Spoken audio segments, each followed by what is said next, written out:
What's up guys, YST here and welcome back to another Raid Shadow Legends video. And today, we've just got some news about some new champions to coincide with the Maranix fusion that should be dropping live tomorrow. So let me know in the comment section, how many of you are actually gonna go for the fusion? And if you are, I should be dropping a showcase later on today. So make sure you guys drop a subscription so you don't miss out on the upload to kind of see what that champion is capable of.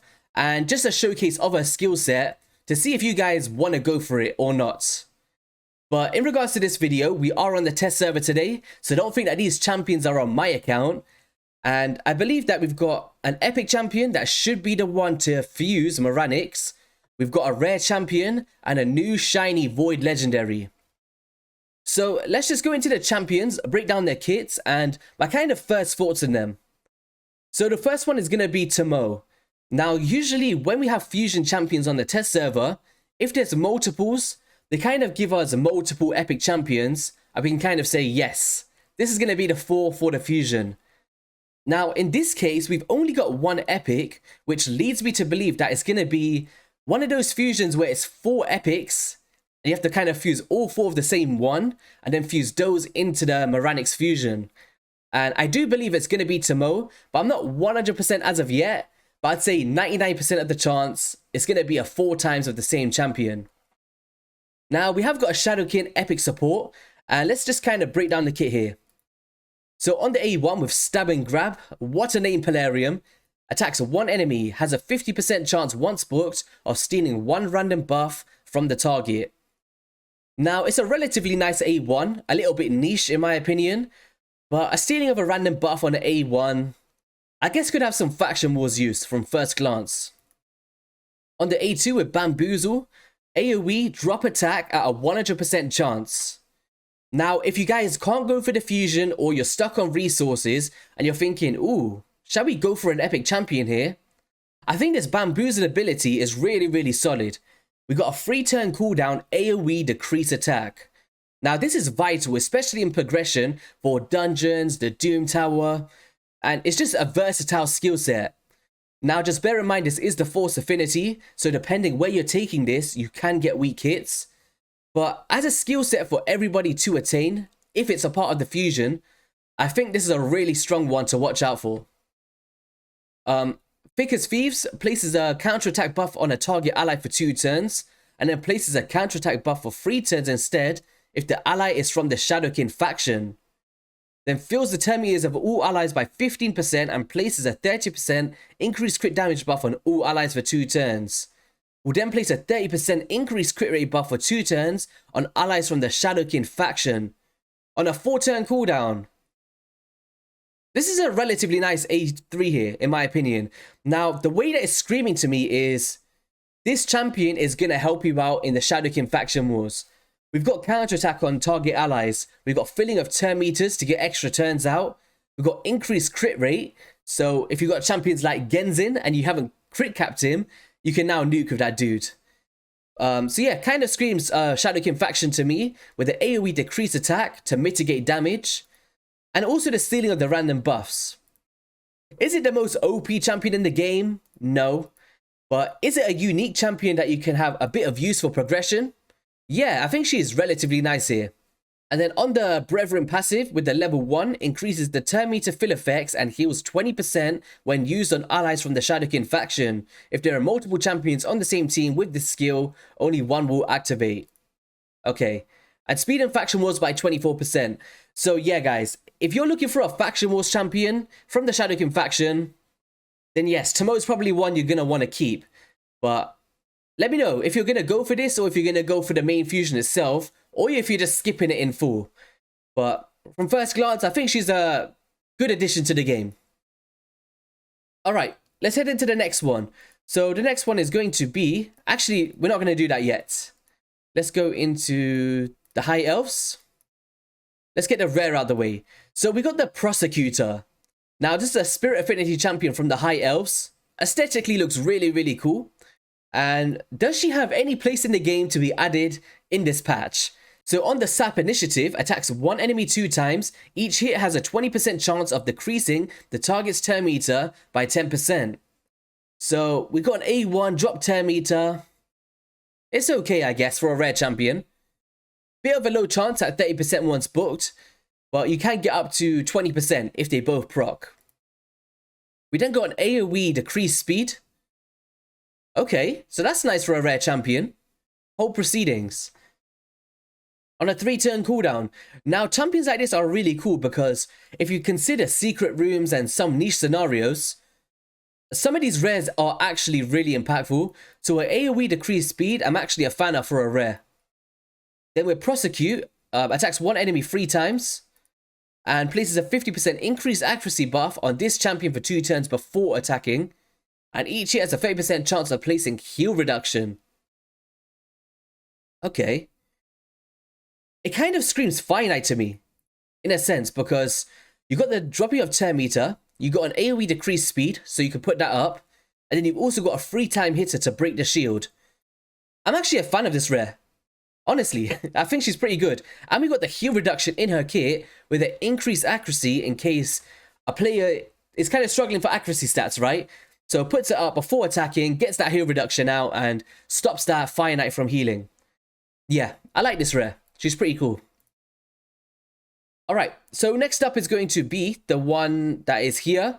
So this is going to be a Void Legendary that is being added to game in Fortress from the Knights Revenant faction, defense-based, and Darth Micro would be a big fan. Look, it's like his logo. So in terms of the kit here, with the A1 with the Taste of Oblivion, attacks one enemy, has a 35% chance, bookable up to an extra chance, of placing a fear debuff for 1 turn.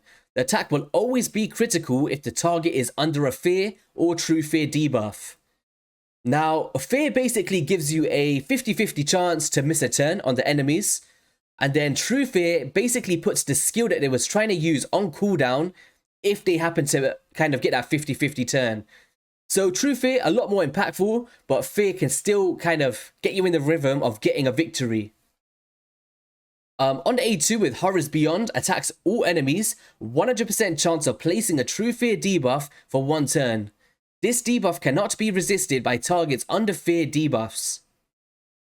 Okay. So, let's just get into the rest of the kit and we'll come back to that one. With the Astral Terrors, AoE will ignore 30% of each target's defense against targets under fear or true fear debuffs. The attack will always be critical against targets under fear or true fear. The damage of this skill increases by 10% every time a fear or true fear debuff is placed on an enemy. And this skill has a 40% chance to be unlocked for 1 turn whenever a fear or true fear... Okay. So is this kind of like a secret skill ability? In a sense? So this skill has a 40% chance to be unlocked for 1 turn whenever a fear or true fear debuff is placed on an enemy. I don't know. Well, it hasn't got a cooldown, so I'm led to believe that that's a secret skill. Okay. So the way that I'm reading this so far, wait, let me just do this again. So passive effect increases the chances of skills failing by 15% for those enemies under fear or true fear. Okay, so if that's kind of reading how I think it's going to read. So if there's that 50-50 chance for them to miss a turn, does that kind of go up to a 65% chance now? If so, I think that'll be a really cool passive effect. And prevents this champion death and keeps them alive on 1 HP when hit by a fatal hit. Removes all buffs and debuffs from this champion after preventing the hits. And fully heals them and fully depletes their turn meter. Has a 80% chance of placing fear on all enemies for 1 turn. And then places a sleep debuff on this champion for 1 turn. So kind of like a Cornelia effect on himself, and he heals himself all the way back up. Okay, so from first glance, how I'm kind of reading this is, I think he's going to be a go second team for a stall defense. And that's kind of how I'm reading it, because if you get nuked, he's going to preempt that hit, immediately heal himself back up. He's going to throw the fears back at the enemies, enabling him to have the non-resistible on the true fear, on the Horrors Beyond, if you can get that turn out. And then also, it will kind of enable this as well, where you can ignore defense. Now, I'm not sure how hard this champion is going to hit, if I'm completely honest. But even if he doesn't hit hard, I think it's a good play on True Fear. If you think about champions like Harvest Jacks or Martial Eds or these kind of champs, I don't know. I really think he could be a good stall defense champion for go second.